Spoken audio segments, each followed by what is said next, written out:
चुनाव के मैदान में रणनीति का सटीक होना बेहद जरूरी है और रणनीति से कहीं ज्यादा जरूरी है कि पूरी संगठन रणनीति को जमीन पर उतारने के लिए एकजुटता से काम करे। लेकिन बहुजन कैंप की तस्वीर से ठीक उलट नजर आती है। बसपा अध्यक्ष मायावती पहले ही विपक्ष की एकता से दूर रहने का ऐलान कर चुकी हैं। मायावती की रणनीति एकला चलो की राह पर है, हार और जीत के बीच का फासला तय करने की है। लेकिन इसके उलट बसपा सांसद श्याम सिंह यादव ने विपक्षी एकता की वकालत की और यूपी का सियासी पारा चढ़ा दिया है उनके इस बयान से।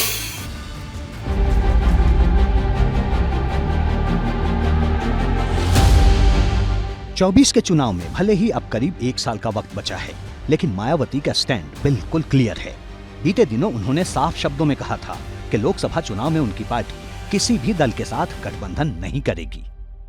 अगले वर्ष देश में लोकसभा के लिए होने वाले आम चुनाव में भी हमारी पार्टी बीएसपी किसी भी पार्टी के साथ कोई भी गठबंधन करके ये चुनाव नहीं लड़ेगी, बल्कि अकेले अपने बलबूते पर ही ये सभी चुनाव लड़ेगी। लेकिन अब मायावती के इसी फैसले पर पार्टी में दो मत हो गए हैं। अभी तक पार्टी के बड़े नेता दबी जुबान में ही मायावती के फैसले पर सवाल उठा रहे थे, लेकिन अब ये बयानबाजी खुले तौर पर हो रही है। जौनपुर से बसपा सांसद श्याम सिंह यादव ने मायावती को अलर्ट किया और साफ कहा कि अगर 24 में विपक्षी दल एकजुट नहीं हुए तो भाजपा फिर से जीत जाएगी। सामूहिक रूप से इस सत्ताधारी पार्टी की जो डिक्टेटोरियल रवैया है इस पार्टी का, सबको विरोध करना चाहिए, मेरा व्यक्तिगत जाति ख्याल है।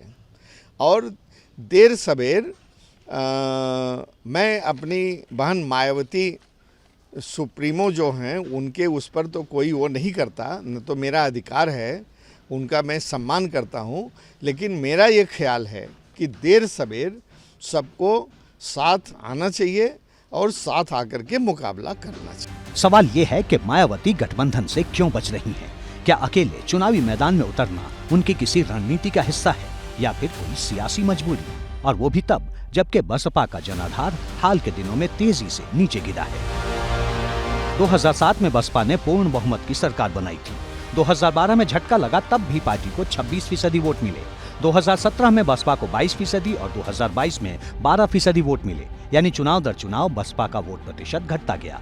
अभी बसपा के पास सिर्फ एक विधायक बचा है, जबकि सपा के गठबंधन के चलते पार्टी ने 2019 में लोकसभा की 10 सीटें जीत ली थी। माना यह भी जा रहा है कि मायावती अभी उस स्थिति में है जिससे वो सीटों के लिए मोल भाव कर सकें। यही वजह है कि वो लगातार अपने दम पर चुनाव लड़ना चाहती है। हालांकि इसका दूसरा सियासी पहलू सपा समझाती है। सपा का आरोप है कि बसपा भाजपा की बी टीम की तरह काम कर रही है और मायावती का पूरा फोकस भाजपा को हराने की बजाय सपा को हराने पर होता है। अखिलेश ये बात कई बार सार्वजनिक मंच से भी कह चुके हैं। उस B team Bahujan Samaj party के प्रत्याशी कहां से तय होते हैं? देखो, ये जो भी कुछ कार्यकर्ता ने कहा या जिस जनता ने कहा, ये वो है, वो समझदार है, वो जानता है। बहुजन समाज पार्टी के प्रत्याशी भारतीय जनता पार्टी के कार्यालय से तय होते हैं। वो जीतने के लिए तय नहीं होते हैं, वो इसलिए तय होते हैं कि समाजवादी पार्टी आगे न बढ़ जाए। सियासत में कुछ भी मुमकिन है। जिस तरह मायावती ने अभी गठबंधन न करने का दावा किया है, वैसा ही दावा उन्होंने 2018 में भी किया था। लेकिन 2019 में सबको चौंकाते हुए सपा के साथ गठबंधन कर लिया। अब बसपा सांसद श्याम सिंह यादव ने जो हवा चलाई है, उससे सियासत में नई बेचैनी पैदा हो गई है। हमने कोई एजेंडा बीजेपी का हिडन एजेंडा नहीं है, हमारा कोई छुपा एजेंडा नहीं है। हमने जनता के सामने, देश की प्रदेश की महान जनता के सामने अपना कमिटमेंट, अपना संकल्प पत्र, अपना घोषणा पत्र रखा और उन सब विषयों के लिए हमने जनता से जनादेश मांगा। प्रदेश इस देश की जनता ने मोदी जी के नेतृत्व में हमें जनादेश दिया है और जिन कामों पर जनादेश हमें दिया है वो 100% काम हम पूरे कर रहे हैं।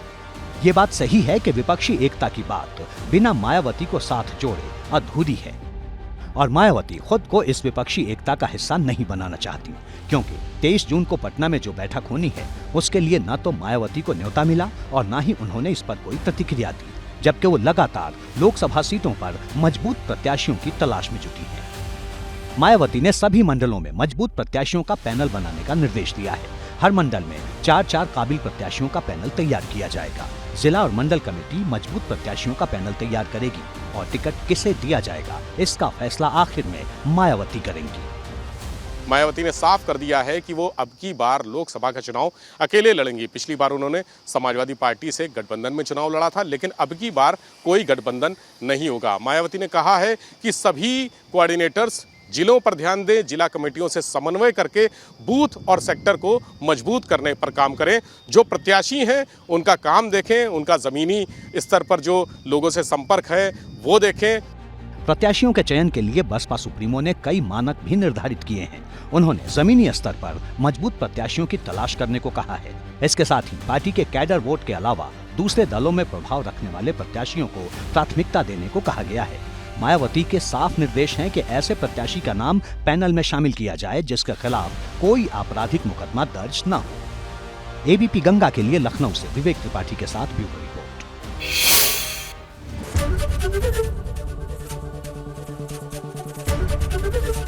एबीपी गंगा, खबर आपकी, जुबान आपकी।